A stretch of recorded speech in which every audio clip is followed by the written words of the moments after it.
Ce matin, tu vas faire un effort pour t'améliorer.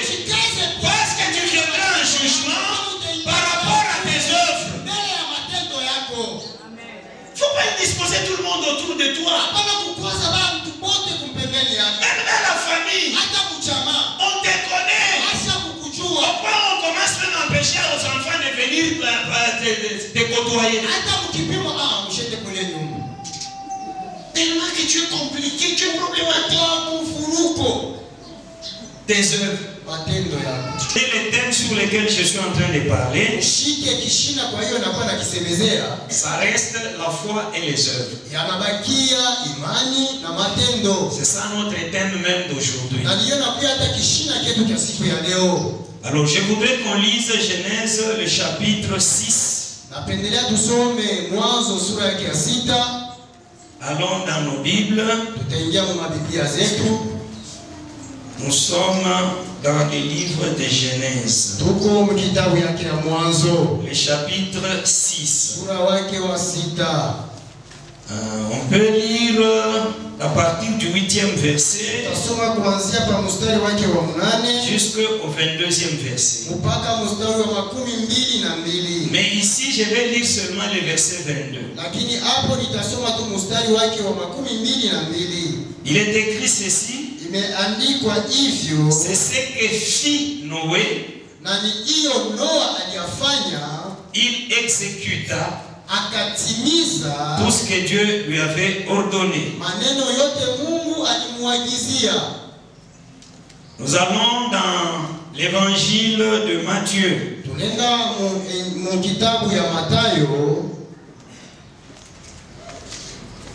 Prenons Matthieu, le chapitre 24. On va lire à partir du verset 37. Matthieu 24, on va lire à partir du verset 37 jusqu'au verset 39. Ce qui arriva du temps de Noé arrivera de même à l'avènement du Fils de l'homme. Car dans les jours qui précédèrent le déluge,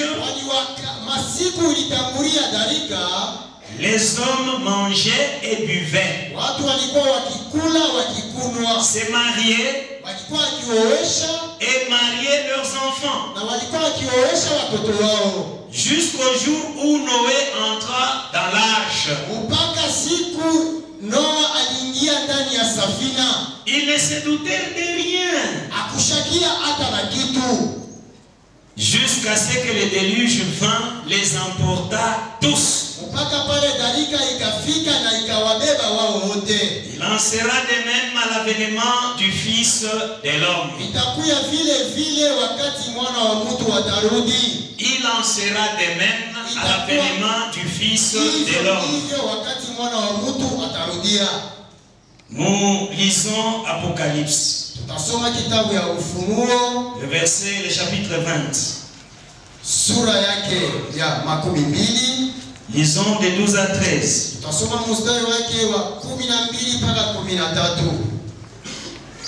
Apocalypse chapitre 20 de 12 à 13, nous lisons.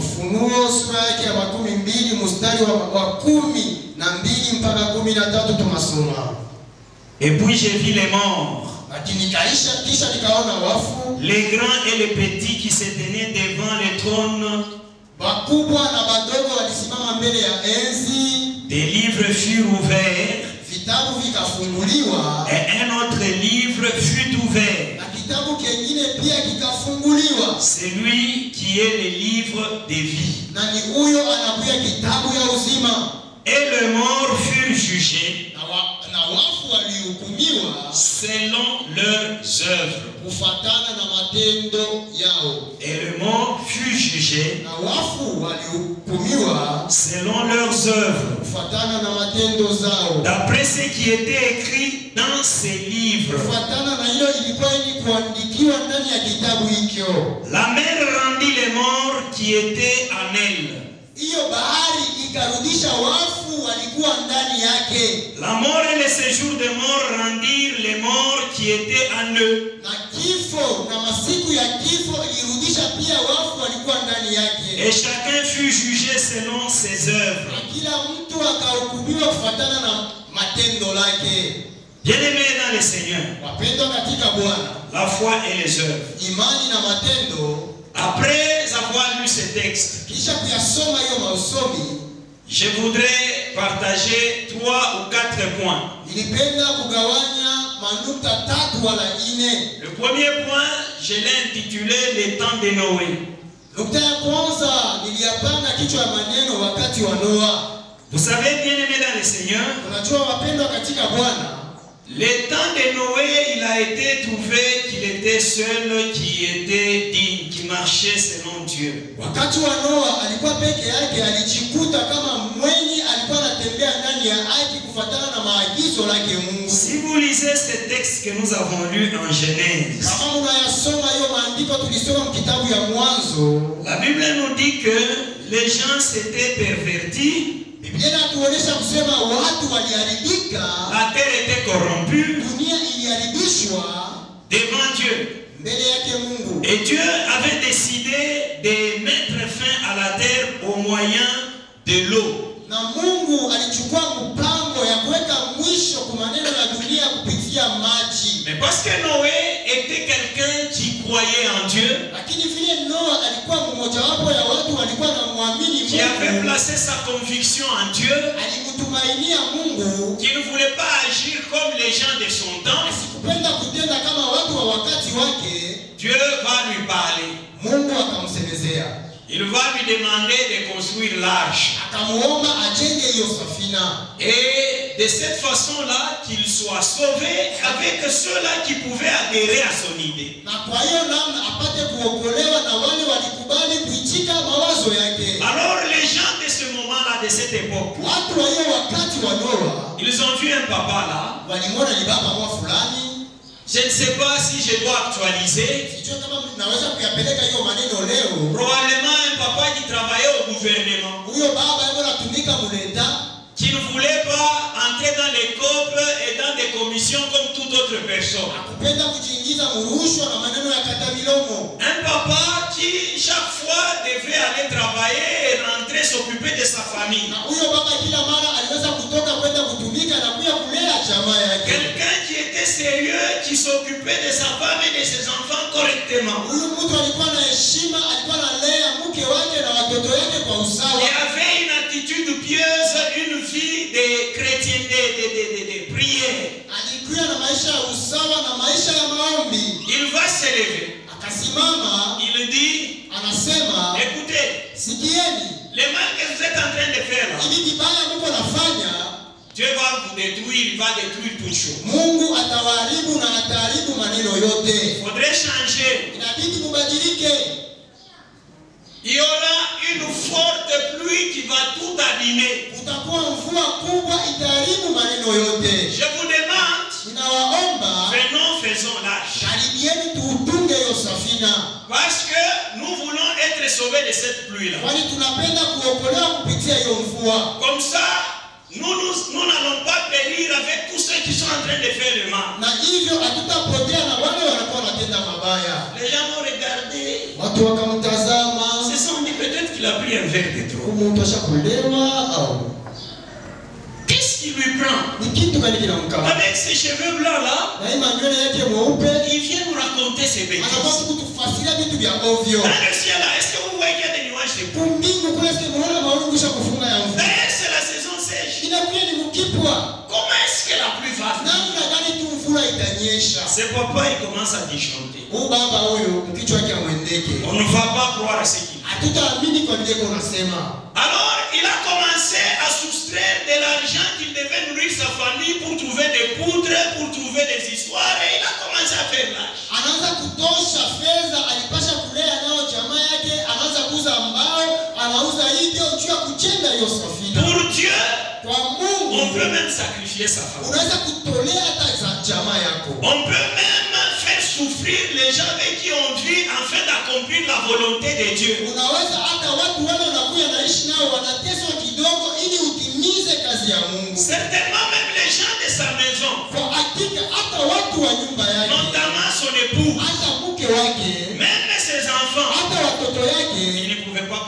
ce qu'il faisait. Hawakuweza kuelewa maneno walikuwa Ils yakifanya. vont dire, mais qu'est-ce qui t'arrive? Sasa ni kitu gani Il kinakufikia? dit, Dieu m'a parlé. Mungu alinisemezea.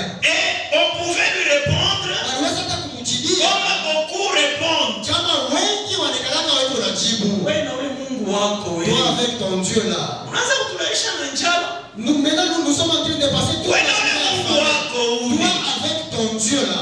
Unaona sasa unaanza kututesea. Voilà où tu es arrivé maintenant. Bien-aimé dans le Seigneur, Pendo katika Bwana. quand Dieu te parle, Wakati Mungu anakusemezea, fais confiance à ce que Dieu t'a dit. tumainia vile Mungu Dieu parle alikuonyesha. tantôt d'une manière, Mungu anasema munamna il ingine, parle tantôt d'une autre. na tena namna ingine Tu peux tena. avoir une vision, Unaweza kupata tu peux avoir une conviction intérieure profonde, hakikisho ya ndani ya uketo. tu peux écouter une prédication, Unaweza kusikia mahubiri, tu peux écouter une voix audible, unaweza kusikia sauti ya tu kusikiliza. peux voir à partir de certains événements, Unaweza kuona kufuatana na matendo tu ya comprends que fulani. c'est Dieu qui me parle. Unaolea kusema hapa ni Mungu. Et à toi de décider d'agir. Kwako kwa kuchukua mpango. Tu peux te retrouver dans une assemblée, Unaweza kujikuta il mmakutano. se passe un travail quelconque. Kunapitikana kazi moja. Tu sens qu'on insiste sur ça. Unashikia kusema bana kazi. C'est comme ça que Dieu est en train de te parler. Hivyo Mungu anakusemezea.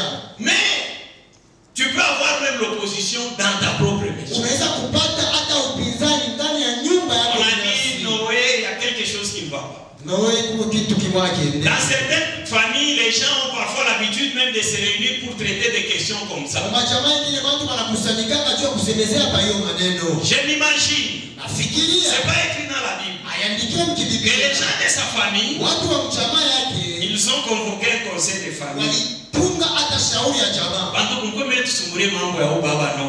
Mes amis, venez quand même, nous allons discuter sur ce problème de Noé. Munaona mawazo yake yanaanza ile. Le pensée qu'il a commencé, Anaanza kutesesha watu wa kwake. il est en train de faire souffrir les gens de sa maison. Hivi saa anaanza kulukula. C'est comme s'il commençait quelque chose Tunakumbuka à départ. mtoto walikula kama la vie cérébrale. Tu t'es souvenu, quand on avait l'enfant là, il souffrait de la malaria. Ile sekeli ile kose na mulamuka. Ces problèmes, c'est comme si ça revenait encore. Tumpeleke kusendo kusal 7. On peut l'amener à s'élever dans la salle 7. Bien aimé. C'était compliqué. Ilikuwa ni ya mfuruko. Mais Noé lui continuait. Lakini Noa alikuwa Qu'est-ce qui va se passer? nini itapitikana? Il fait l'arche, Anafanya il safina, termine. anamalizia, Il dit aux gens, anaonesha watu, venez on monte. kujeni tuingie ndani ya safina. C'est alors qu'ils vont se moquer encore plus. Pale tena batamuziakia na kumchekelea kabisa. Ils se sont dit, maintenant là tu as atteint le top. Voilà comment tu t'es ruiné. Hapa sasa ni mwisho ya ubazimu. C'est comme quelqu'un Ni kama mtu qui a des affaires, anakuwa na qui a des moyens. anakuwa na Il dit, fedha. moi je vais soutenir l'œuvre de Dieu. Anasema mitashikanisha kazi ya Mungu. J'ai vu un papa dans un quartier quelque part. Unaona baba wangu mkoba mwa fulani. Il a décidé de soutenir une église de 30e qui était là-bas. Alichukua mpango ya kusaidia kanisa mwa Il a pris de son argent. alichukua pesa. Il a dit, on recommence cette construction. Tunachurula tena Il a majengo. fait commencer avec le pasteur sur la construction. Alifanya majengo ya nzike tena pamoja na On a wachungaji. refait ce temple-là. Alianzisha Il a fait faire la clôture. alifanya hata hiyo ukuta ya Il a fait kusungusha. arranger à l'intérieur. Tengeneza ndani ya Il a commencé à soutenir les activités évangéliques. Anza kushikanisha makazi. Pendant ce temps-là, Hiyo wakati ses affaires biashara étaient en train de subir les coups de ce qu'il était en train de faire. ilianza kushushwa kufuatana na hiyo makazi alianza Il y en a même qui pouvaient s'opposer à ce disant, il est en train de prendre notre héritage familial, il met ça dans les choses. Kulipata wale walianza kupinzana naye kusema anabeba mali yetu ya jamaa anaipeleka mwiyo makazi yake. Noé, lui, à son temps là, Naona yeye kwa il wakati sait bien wake faire cela. alianza kufanya hiyo kazi. Quand il a dit montons, Wakati alisema tupande, ils ont dit, wanasema mimi na huyu bwanangu mwanaume. moi avec ses maris ici homme. Lui là, c'est un homme. Yeye anakuwa Il mwanaume. dit, moi avec mon mari homme. Anasema mimi na huyo bwanangu mwanaume. L'autre qui dit, moi aussi avec ma femme homme Huyu ici. na yeye anasema huyu na mimi na bibi yangu huyu mwanaume. Non, on ne va pas monter dans ton histoire. Hatutapanda mwiki kitu kyako. Il y a des gens Kuko watu qui ont même jeté des moutardes. basi kutupaka taa kuchekelea. Et c'était comme ça. Ilikuwa vile. Alors Noé a dit à sa femme et ses enfants, bon, on monte. Noa akamulisha mke wake na watoto wake tupande baba. Après avoir fait monter tous les animaux et tout. Kisha kupandisha wanyama na vingine. Bon, ils sont montés. Walipanda. Et puis Dieu est venu, il a fermé la chaîne. Kisha Mungu akakuja na akafunga mlango. La pluie a commencé. Mvua ikaanza. C'était pas une grande pluie. Haikuwa mvua kubwa. Selon mon imagination. Ça a commencé petit à petit là. Vous voyez les petites pluies là qui commencent, qui mouillent, il y a la boue. Ces pluies là où les gens peuvent se lever, ils partent même au marché. Ils sont en train de vendre.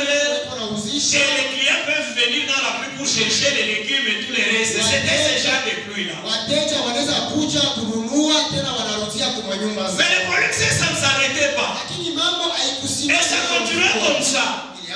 Et alors les tranchées ont commencé à se remplir. Et alors les rivières ont commencé à se remplir. Finalement la ville a commencé à être inondée. Ils se disaient non, non, ça va s'arrêter. Vous savez, ici chez nous, en Lubumbashi, il n'y a pas toujours des routes. Quand il plaît là, partout dans la ville, l'Oakman, c'est comme ça. Ça a toujours été comme ça. Quand ils ont constaté que ça commençait à déborder comme à Kinshasa, c'est là que certains se sont dit, on monte d'abord sur la toiture. Quand ils ont vu que les assiettes ont commencé à se soulever, les matelas ont commencé à se mouiller, certains se sont dit, cet ancien-là, au cheveu blanc, quelque chose qu'il était en train de dire, c'est comme si c'était vrai. On peut alors les consulter. Par où ils vont passer? C'est devenu compliqué. Certains ont pris des pirogues, ils sont allés vite là où nous voyons. Mais quand ils avançaient, on ne faisait que monter. À un certain moment, même les arbres et les endroits ont été engloutis. Ils ont commencé à crier à Noé. Noé, les fous. Est-ce que tu peux maintenant nous souffrir? Noé va leur dire, c'est ça ma folie maintenant. Quand je vous parlais là, ce n'est même pas moi qui ai fermé. C'est Dieu qui a fermé après moi. Bien-aimé dans le Seigneur, certains se sont donné l'audace de monter au-dessus de l'âge. Mais à force de la pluie et des mouvements là, ils ont commencé à tomber. Il y avait des experts en natation. Ils ont nagé jusqu'à se fatiguer. C'était compliqué. Alors du temps de Noé, les gens n'avaient pas cru à ce que le Seigneur leur avait dit. Pourtant Dieu ne fait rien sans avertir. Et par le temps que nous sommes en train de passer, Dieu avertit toujours. De plus en plus nous entendons les messages du temps de la fin. On nous dit que nous traversons déjà les temps de la fin. Pourtant les gens sont indifférents. Bien-aimé dans le Seigneur, Jésus est venu. Il a pris cette histoire de Noé. Il l'a évoqué dans Matthieu. Nous l'avons lu ici. Il dit, il sera ainsi. Matthieu 24.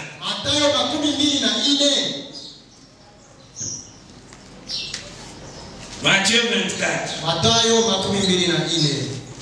Il dit, à partir du verset 37, ce qui arriva du temps de Noé arrivera de même à l'avènement du Fils de l'homme. On dit que car les jours qui précédèrent le déluge, les hommes mangeaient et buvaient, se mariaient et mariaient leurs enfants.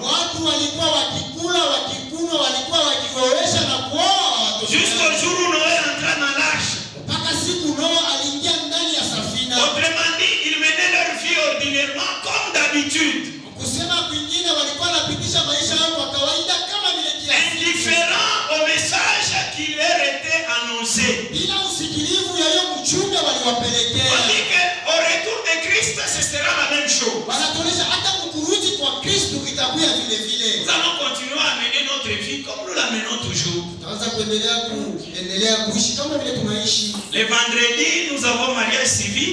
Kazi tano tunakuwa na hiyo ndoa ya kule kuserikali. Et puis le samedi, nous avons le mariage religieux et nous avons la soirée.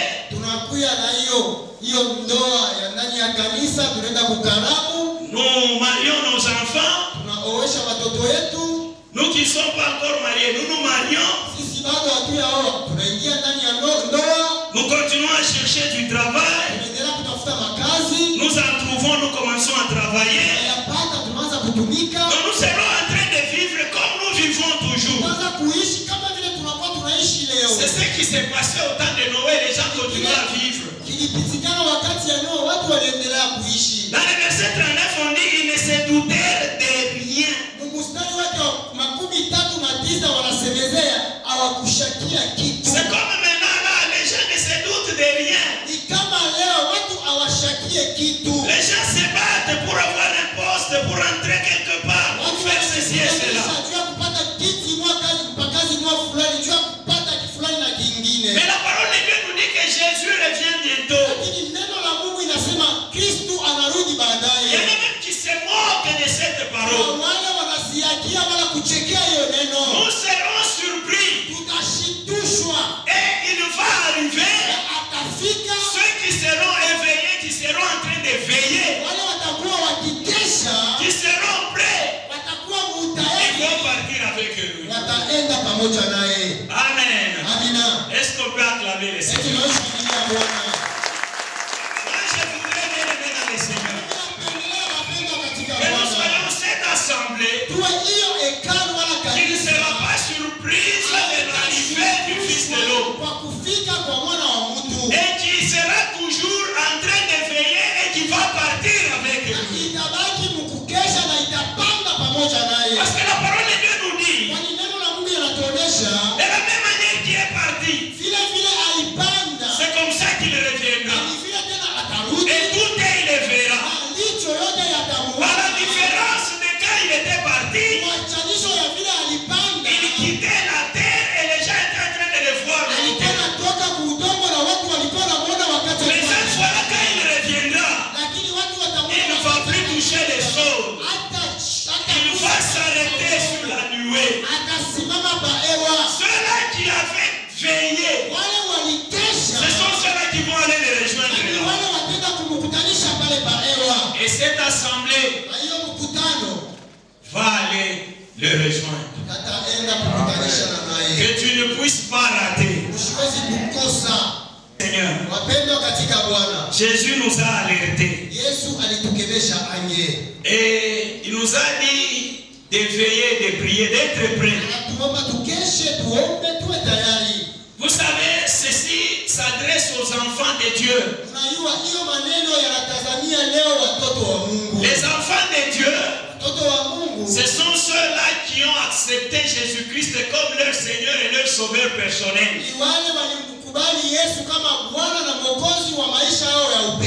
Vous savez bien aimé dans le Seigneur, tous nous avons été créés par Dieu. Mais tous ne sont pas enfants de Dieu. Ce sont ceux-là qui croient en Jésus-Christ qui deviennent enfants de Dieu. À tous ceux-là qui l'ont reçu, qui croient en son nom, il leur a donné le pouvoir de devenir enfants de Dieu. Ainsi, bien-aimé, ton frère, c'est celui qui a cru en Jésus-Christ. Il ne faut pas appeler tout le monde frère. S'il a cru en Jésus-Christ, c'est celui-là ton frère. Même dans la même famille, vous êtes nés des mêmes parents et tout ça. Les frères, c'est celui qui croit aussi en Jésus-Christ.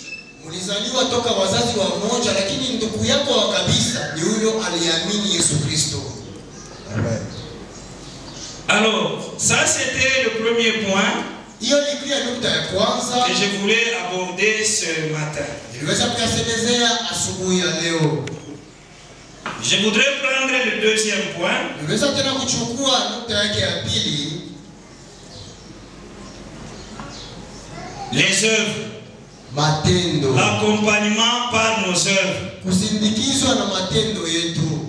Ça nous avons trouvé dans Apocalypse. Hayo tuliyapata mkitabu ya Ufunuo. Dans les textes que nous avons lus aujourd'hui, Apocalypse le chapitre 20. Usomi tuliyasoma leo Ufunuo sura yake ya 12.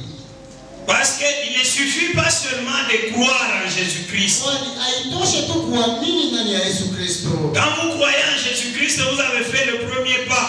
Wakati unaamini ndani ya Yesu Kristo unafanya hatua yako ya kwanza.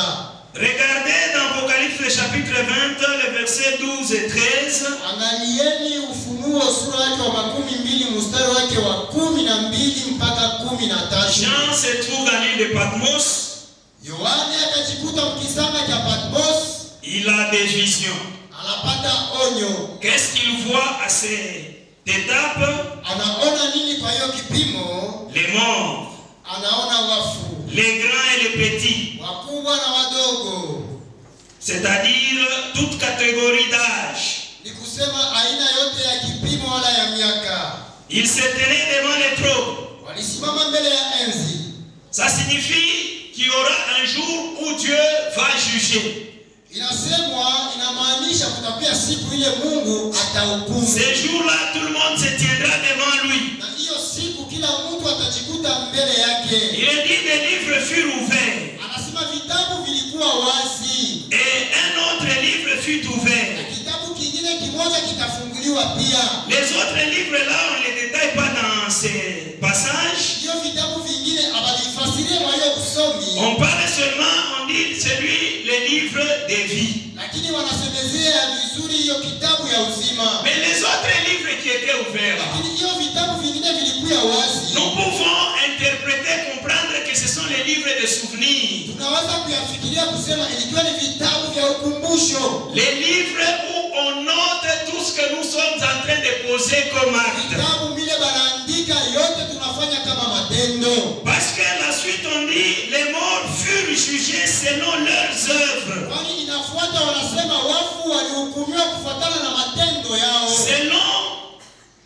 leurs œuvres d'après ce qui était écrit dans ces livres. Kufuatana na matendo yao na vile vilivyoandikiwa kwa hiyo vitabu. Si nous voulons comprendre ce qu'on dit là-bas, Kama tunaweza kuelewa hiyo maneno. si nous voulons extrapoler cela, Kama tunaweza kuyafikiria kila namna nyingine. nous comprenons que chacun a sa page dans ces livres-là. Tunaona kusema kila mtu anakuwa na kidaftari yake kwa Oui, hiyo kitabu. il a ses pages dans ces Anakuwa livres-là. na madaftari yake vikaratasi kwa hiyo kitabu. Comme nous savons que Dieu nous connaît, Vile tunajua kusema Mungu anatujua. il nous connaît même le nombre de cheveux de nos têtes, il les connaît. Anajua hata wingi wa nywele yetu ndani ya kichwa anayajua. C'est ça qui a toujours fait ma conviction. Ni ile nafanyaka hakikisho yangu. Vous savez, nous sommes de ceux-là qui avons cru alors que nous étions encore des jeunes gens. Unajua sisi tu mojawapo ya wale waliamini wakati tungali vijana. Et nous avons un témoignage à donner au sujet de la foi en Dieu. Na ushuhuda wa kuleta kufuatana na na pia imani ya Mungu. Nous n'avons pas été dans des maisons de devins. Hatukuwa manyumba ya wafumu. Parce que nos parents nous ont appris dès le bas âge Wazazi wetu walituadibisha toka miaka à ne pas entrer dans ces maisons-là. tusipoingia mnyumba ya Nous wachawi. n'avons pas été dans des loges mystiques. Hatukuingia manyumba ya uchawi. Bien que nous sommes allés étudier au niveau supérieur, Hapo tulienda kujifunza kwa masomo ya nous avons rencontré des gens qui étaient dans des histoires pareilles. kule tulikuta watu walijikuta mwiyo mambo ya Mais nous ne uchawi. sommes pas entrés dans ces choses. Sisi hatukuingia kwa hiyo vitu. Et alors, bien aimés, Sasa wapendwa, nous avons découvert tulitambua que Dieu répond aux prières. ya kusema Mungu anajibiaka maombi. Parce que quand nous avions besoin des diplômes d'État, Wakati tulihitajia cheti ya serikali, nous l'avons demandé à Dieu seulement. tuliyaomba tu kwa Mungu. Il est vrai qu'à notre époque, les gens pouvaient faire des maquis. Kulikuwa wakati yetu ni kweli watu waliweza kujitenga. Nous, on n'avait même pas la possibilité d'entrer dans ces maquis-là parce qu'on n'avait pas les moyens. Hatukupata na pesa ya kujitenga kwani hatukuwa na namna. Je me souviens que même les frais qu'il fallait payer Nakumbuka hata hiyo bei ilipasha kulipa kwa masomo. pour qu'on accepte que nous fassions les examens d'État, il n'y en avait pas. Nous sommes allés plaider auprès du préfet. Pendant ce temps-là, on était aussi en train de prier. Dieu va toucher quelqu'un là. C'est lui qui donne l'argent. Et il donne, nous allons nous payer. Nous avons pu arracher les diplômes. On a commencé à étudier le niveau supérieur en disant Dieu donne-nous les titres académiques. Dieu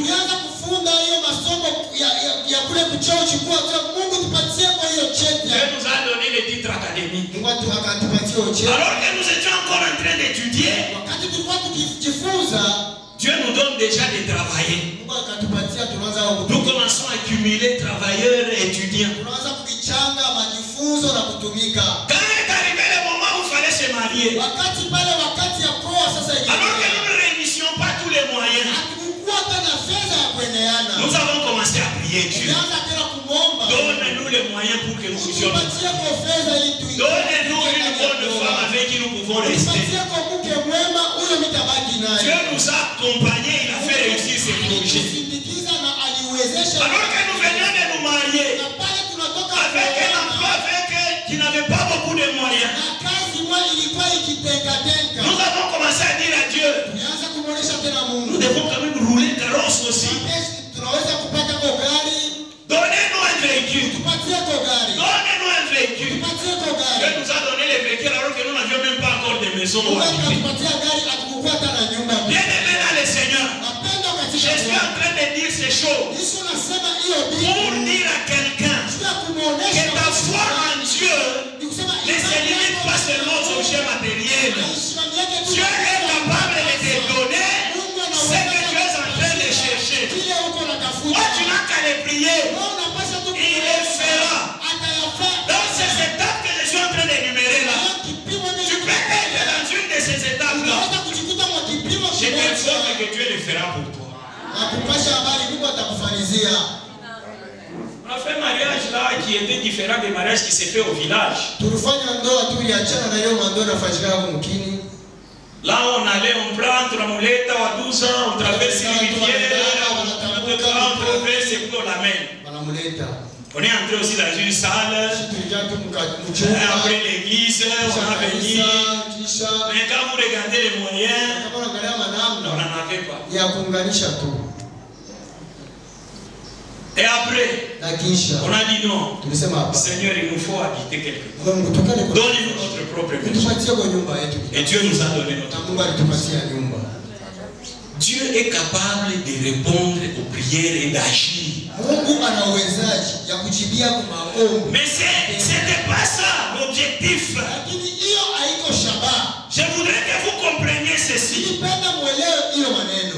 les livres d'Apocalypse, on est en train de parler des œuvres qui sont inscrites dans les livres.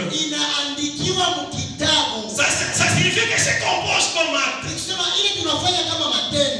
C'est enregistré. Quand vous avez bien fait, on a enregistré que vous avez bien fait. Quand tu as mal fait, on enregistre aussi que tu as mal fait. Ces jours-là, tout sera mis à nu. J'étais en train de parler en semaine. J'ai donné des exemples du côté de papa, j'ai donné des exemples du côté de maman. J'ai beaucoup parlé pendant la semaine. J'ai parlé de l'exemple de ces mamans-là qui sont en train de maltraiter les gens avec qui ils sont. Les enfants de son mari, les enfants des cousins qui sont venus habiter chez nous. Il y a des femmes qui sont spécialistes en ça. Et quand elle a fait du mal comme ça, elle vient même pleurer devant son mari pour casser qu'on ne voit pas cette image-là. Dans mon village, il y a un adage qui dit il faut rester en bas de la poulée, de la poule. Pour voir comment il est en train de bouger ses pattes-là. Quand vous les regardez d'en haut là, vous allez voir seulement la parure, les plumes qui sont intéressantes. De loin, les gens qui ne la connaissent pas sont en train de vanter cette femme-là. Ce matin, tu vas faire un effort pour t'améliorer. Parce que tu viendras en jugement par rapport à tes œuvres. Il ne faut pas disposer tout le monde autour de toi. Même dans la famille, on te connaît. Pourquoi on commence même à empêcher aux enfants de venir te côtoyer? Tellement que tu es compliqué, tu es problématique. Tes œuvres. Je vais donner l'exemple de cette femme-là qui est active dans la chorale, celle qui chante et tout ça.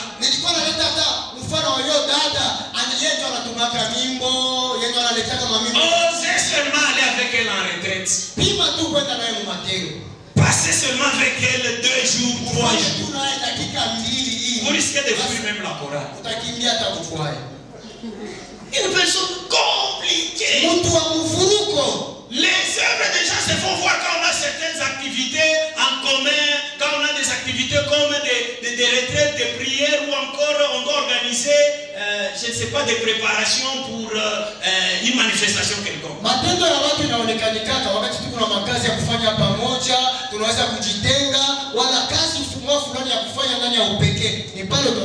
Si on dit non, c'est vous qui allez vous occuper de la cuisine, vous, du budget, tout ça. Vous voyez comment quelqu'un prend l'argent de l'église, il ne s'en va avec, il fait des histoires. Bon, retenons qu'on est en train d'écrire. Un jour, on viendra en jugement par rapport à ceci. Terminons en lisant Psaume 62, le verset 13. C'est toujours à propos des œuvres qu'on parle là-bas.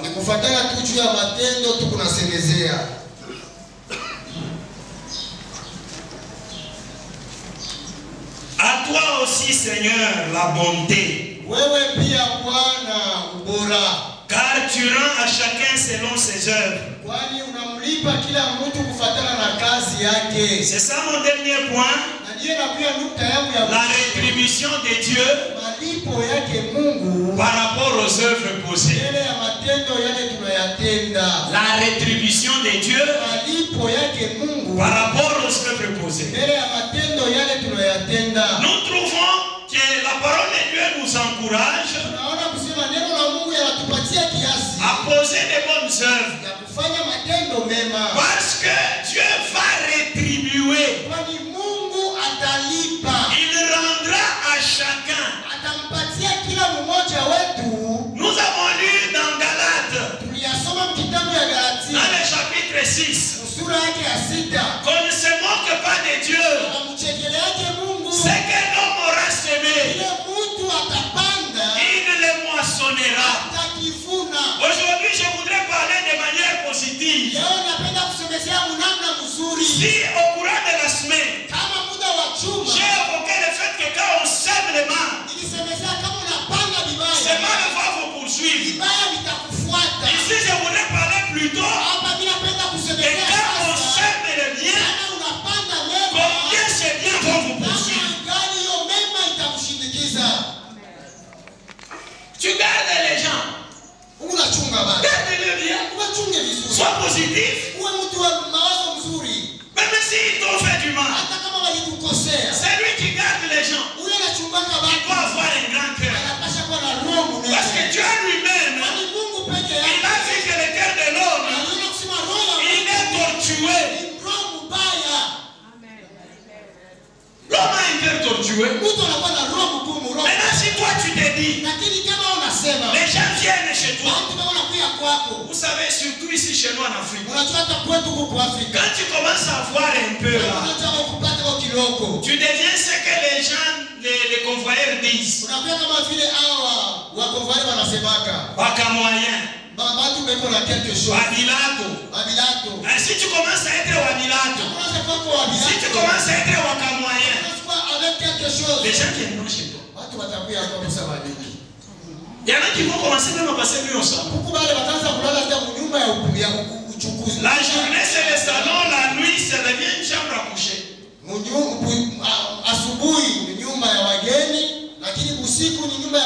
les gens viendront. Et quand tu es dans les moyens comme ça, c'est parce qu'il sait qu'il veut bénir les gens à partir de toi. Et quand les gens viendront là, tu ne peux pas échapper à les recevoir. Et c'est comme ça que toi, la femme là, il ne faut pas être toujours méchante avec ces gens-là qui viennent. C'est là que les femmes engagent. Quand j'en parle, c'est en connaissance de cause. C'est en connaissance de cause.